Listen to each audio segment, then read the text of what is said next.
आज है 12 मार्च 2026 दिन गुरुवार। नमस्कार, जय जोहार। चलिए देखते हैं छत्तीसगढ़ की 25 फटाफट बड़ी खबरों को। लेकिन इससे पहले आप वीडियो को कहां से देख रहे हैं, कमेंट बॉक्स में बताना बिल्कुल ना भूलें। 8वें केंद्रीय वेतन आयोग ने मांगे सुझाव। 30 अप्रैल तक कर्मचारी और पेंशन भोगी दे सकेंगे राय। केंद्र सरकार के द्वारा गठित 8th सेंट्रल पे कमीशन ने कर्मचारी और पेंशन भोगियों से सुझाव मांगे। आयोग ने कहा कि वेतन भत्तों और पेंशन से जुड़े मुद्दों पर कर्मचारी और पेंशन भोगी 30 अप्रैल तक अपनी राय और सुझाव भेज सकते हैं। इन सुझाव के आधार पर भविष्य की सिफारिशें तैयार की जाएंगी। आयोग का उद्देश्य कर्मचारियों के हितों को ध्यान में रखते हुए वेतन और सुविधाओं में आवश्यक सुधार करना है। छत्तीसगढ़ में जबरन धर्मांतरण पर सख्त कानून की तैयारी। दोषियों को उम्र कैद तक सजा संभव। छत्तीसगढ़ में जबरन धर्मांतरण के खिलाफ कानून और सख्त होने जा रहा है। राज्य सरकार नया धर्म स्वातंत्र्य विधेयक लाने की तैयारी में है, जिसमें बल, लालच या दबाव डालकर धर्म परिवर्तन कराने वालों पर कड़ी सजा का प्रावधान किया गया। प्रस्तावित कानून के तहत दोषियों को 7 साल से लेकर उम्र कैद तक की सजा और लाखों रुपए जुर्माना हो सकता है। महिला, नाबालिग और SC/ST के मामलों में सजा और भी ज्यादा कठोर होगी। प्रधानमंत्री मातृत्व वंदना योजना में छत्तीसगढ़ देश में अव्वल, बड़े राज्यों को पछाड़कर बना नंबर 1।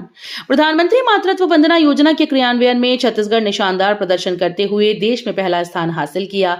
योजना के तहत गर्भवती और स्तनपान कराने वाली माताओं को आर्थिक सहायता और पोषण संबंधी लाभ प्रदान किए जाते हैं। राज्य ने बड़े राज्यों को पीछे छोड़ते हुए लाभार्थियों के पंजीयन और भुगतान में बेहतर प्रगति दर्ज की।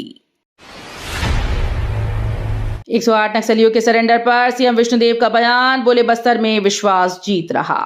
छत्तीसगढ़ के बस्तर क्षेत्र में नक्सलवाद के खिलाफ बड़ी सफलता मिली। 108 नक्सलियों के सरेंडर के बाद मुख्यमंत्री विष्णुदेव साय ने कहा कि अब बस्तर में बंदूक नहीं बल्कि विश्वास जीत रहा है।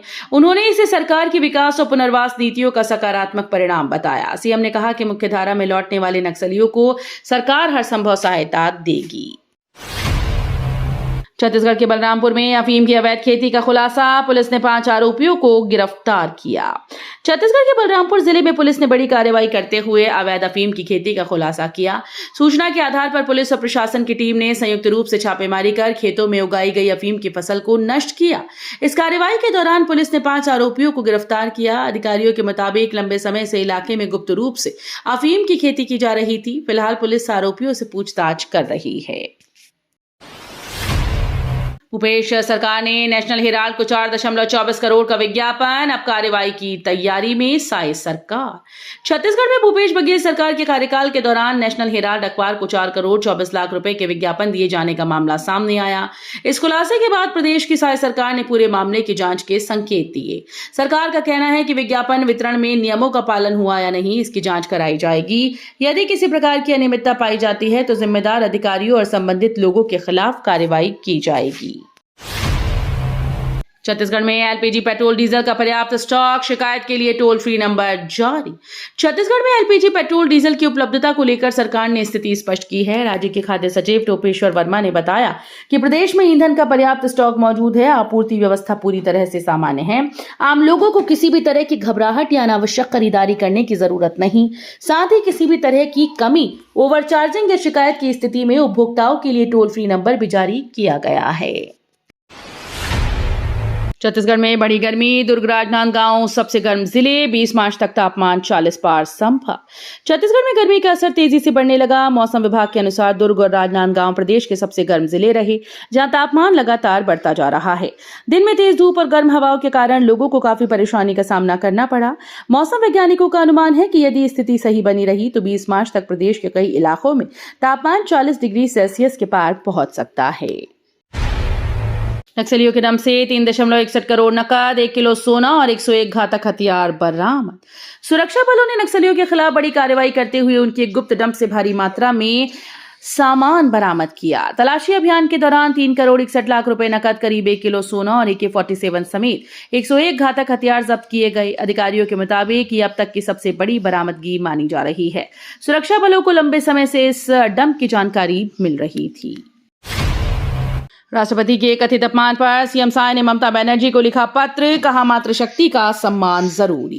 छत्तीसगढ़ के मुख्यमंत्री विष्णुदेव साय ने राष्ट्रपति द्रौपदी मुर्मू के कथित अपमान के मुद्दे पर ममता बनर्जी को पत्र लिखा। अपने पत्र में उन्होंने कहा कि देश की प्रथम नागरिक और मातृशक्ति का इस तरह से अपमान स्वीकार नहीं किया जा सकता। सीएम साय ने इस मामले में संवेदनशीलता और सम्मान बनाए रखने की अपील की। पत्र के बाद यह मुद्दा राजनीतिक गलियारों में चर्चा का विषय बन गया है। छत्तीसगढ़ में प्रशासनिक फेरबदल, 2 आईएएस अधिकारियों के प्रभार बदले, सरकार ने जारी किया आदेश। छत्तीसगढ़ में प्रशासनिक स्तर पर बड़ा फेरबदल किया गया है। राज्य स्तर ने 2 आईएएस अधिकारियों के प्रभार में बदलाव करते हुए नया आदेश जारी कर दिया है। सामान्य प्रशासन विभाग के द्वारा जारी आदेश के अनुसार दोनों अधिकारियों को नई जिम्मेदारियां सौंप दी गई। सरकार का कहना है कि प्रशासनिक कामकाज को और प्रभावी बनाने के लिए ये बदलाव किया गया है। एटीएम से भी मिलेंगे 10, 20 और 50 रुपए के नोट, सरकार ने दिया बड़ा अपडेट। देश में छोटे नोटों की उपलब्धता बढ़ाने के लिए बड़ा कदम उठाया गया। भारतीय रिजर्व बैंक और केंद्र सरकार के निर्देश पर अब एटीएम से 10, 20 और 50 रुपए के नोट भी निकालने की सुविधा बढ़ाई जाएगी। इसका मकसद बाजार में छोटे नोटों की कमी को दूर करना और आम लोगों को छुट्टे पैसों की परेशानी से राहत देना है। बैंकों को निर्देश दिए गए कि एटीएम मशीन में छोटे मूल्य वर्ग के नोटों की उपलब्धता सुनिश्चित की जाए। थल सेना अग्निवीर भर्ती के लिए ऑनलाइन आवेदन की अंतिम तिथि 1 अप्रैल, युवाओं के लिए मौका। इंडियन आर्मी में अग्निवीर स्कीम के तहत भर्ती के लिए ऑनलाइन आवेदन प्रक्रिया जारी है। इच्छुक और पात्र युवा 1 अप्रैल तक आवेदन कर सकते हैं। भर्ती के माध्यम से युवाओं को देश सेवा का अवसर मिलेगा और उन्हें सैन्य प्रशिक्षण भी प्रदान किया जाएगा। अधिकारियों ने युवाओं से समय सीमा के भीतर आवेदन करने की अपील की। हवाई कनेक्टिविटी बढ़ाने पर जोर, एस्टीमेट कमेटी बैठक में सांसद बृजमोहन अग्रवाल ने रखे सुझाव। संसद की एस्टीमेट कमेटी की बैठक में हवाई कनेक्टिविटी को मजबूत बनाने पर विशेष जोर दिया गया। बैठक में सांसद बृजमोहन अग्रवाल ने भाग लेते हुए क्षेत्रीय हवाई सेवाओं के विस्तार और छोटे शहरों को बेहतर कनेक्टिविटी से जोड़ने पर सुझाव रखे। उन्होंने कहा कि बेहतर एयर कनेक्टिविटी से व्यापार, पर्यटन और क्षेत्रीय विकास को बढ़ावा मिलेगा। बैठक में संबंधित अधिकारियों के साथ विभिन्न योजनाओं और सुविधाओं को लेकर भी विस्तृत चर्चा की गई। भाजपा मीडिया विभाग में फेरबदल, गौरीशंकर अग्रवाल समेत 10 नेताओं को बनाया नया प्रवक्ता।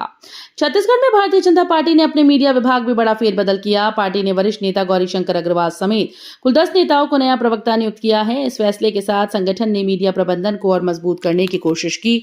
नए प्रवक्ताओं की जिम्मेदारी पार्टी की नीतियों और सरकार के फैसलों को प्रभावी ढंग से जनता तक पहुंचाना होगी। रायपुर में एयरफोर्स के विंग कमांडर ने लगाई फांसी, पत्नी से विवाद के बीच उठाया कदम। छत्तीसगढ़ की राजधानी रायपुर में भारतीय वायुसेना के विंग कमांडर विपुल यादव ने फांसी लगाकर आत्महत्या कर ली। यह घटना तेलीबांधा क्षेत्र की विधायक कॉलोनी स्थित सरकारी आवास में हुई, जहां उनका शव कमरे में फंदे से लटका मिला। बताया जा रहा है कि 39 वर्ष के थे और मूल रूप से हरियाणा के रहने वाले थे। शुरुआती जांच में पत्नी से चल रहे विवाद को तनाव की वजह माना जा रहा है। घटना के समय उनकी पत्नी दिल्ली में थी। पुलिस ने शव को पोस्टमार्टम के लिए भेजकर मामले की जांच शुरू कर दी है। कोरबा में पूर्व गृह मंत्री के बेटे का नशे में हंगामा, कार दुकान में घुसाई, मारपीट से मचा बवाल। छत्तीसगढ़ के कोरबा में पूर्व गृह मंत्री के बेटे का नशे में हाई वोल्टेज ड्रामा सामने आया। आरोप है कि उसने शराब के नशे में अपनी कार सीधे एक दुकान में घुसा दी। हादसे के बाद दुकानदार और आसपास के मौजूद लोगों से गाली गलौज और मारपीट भी की। घटना के बाद इलाके में काफी देर तक हंगामा होता रहा। सूचना मिलने पर पुलिस मौके पर पहुंची और आरोपी को थाने ले जाया गया। संभागायुक्त सुनील जैन ने पीएम श्री स्कूल का किया निरीक्षण, व्यवस्थाओं का लिया जायजा। संभागायुक्त सुनील जैन ने एक पीएम श्री स्कूल का निरीक्षण कर शैक्षणिक और आधारभूत व्यवस्थाओं का जायजा लिया। निरीक्षण के दौरान उन्होंने कक्षाओं, प्रयोगशालाओं, पुस्तकालय और अन्य सुविधाओं की स्थिति देखी। उन्होंने शिक्षकों और विद्यार्थियों से बातचीत कर पढ़ाई की गुणवत्ता और स्कूल में उपलब्ध संसाधनों की जानकारी भी ली। इस दौरान अधिकारियों को आवश्यक निर्देश देते हुए कहा कि छात्रों को बेहतर शिक्षा और सुविधाएं उपलब्ध कराना प्राथमिकता होनी चाहिए। Chhattisgarh evening bulletin, sex racket में 8 लड़कियां पकड़ी गईं, पूर्व गृह मंत्री के बेटे पर आरोप। छत्तीसगढ़ की बड़ी खबरों में सबसे पहले बात सेक्स रैकेट के खुलासे की हुई। पुलिस ने कार्रवाई करते हुए 8 लड़कियों को एक होटल से बरामद किया और मामले की जांच जारी है।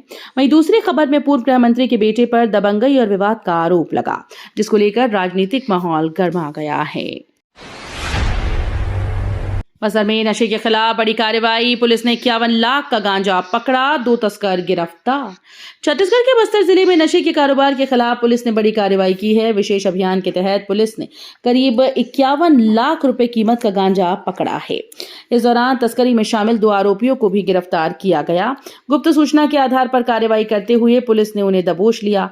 फिलहाल दोनों आरोपियों से पूछताछ जारी है और नेटवर्क के अन्य लोगों की तलाश की जा रही है।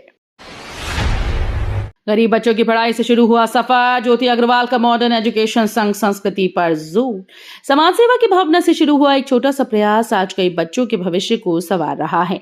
ज्योति अग्रवाल ने गरीब बच्चों की पढ़ाई से अपने सफर की शुरुआत की। उनका मानना है कि आधुनिक शिक्षा के साथ भारतीय संस्कृति और संस्कारों का ज्ञान भी उतना ही जरूरी है। इसी सोच के साथ वे बच्चों को गुणवत्तापूर्ण शिक्षा के साथ नैतिक मूल्यों से भी जोड़ रही हैं। उनका ये प्रयास न केवल शिक्षा बल्कि समाज में सकारात्मक बदलाव की मिसाल बनता जा रहा है। धमतरी जिला अस्पताल में युवती ने शौचालय में लगाई फांसी, जलने से थी भर्ती, मचा हड़कंप। छत्तीसगढ़ के धमतरी जिला अस्पताल में उस समय हड़कंप मच गया जब जलने से झुलसी 20 वर्षीय युवती ने अस्पताल के शौचालय में फांसी लगाकर आत्महत्या कर ली। युवती का इलाज चल रहा था और उसे वार्ड में भर्ती किया गया था। बताया जा रहा है कि वो किसी तरह शौचालय पहुंची और वहां पर ये कदम उठा लिया। घटना की जानकारी मिलते ही अस्पताल प्रशासन और पुलिस मौके पर पहुंची। फिलहाल छत्तीसगढ़ पुलिस मामले की जांच कर रही है। अवैध रेत उत्खनन पर प्रशासन की बड़ी कार्रवाई, 1 चैन माउंटेन और 2 ट्रैक्टर जब्त। अवैध रेत उत्खनन के खिलाफ प्रशासन ने बड़ी कार्रवाई करते हुए 1 चैन माउंटेन मशीन और 2 ट्रैवलर जब्त किए। अधिकारियों को लंबे समय से क्षेत्र में अवैध तरीके से रेत निकालने की शिकायत मिल रही थी। सूचना के आधार पर टीम ने मौके पर पहुंचकर कार्रवाई की और मशीन को कब्जे में लिया।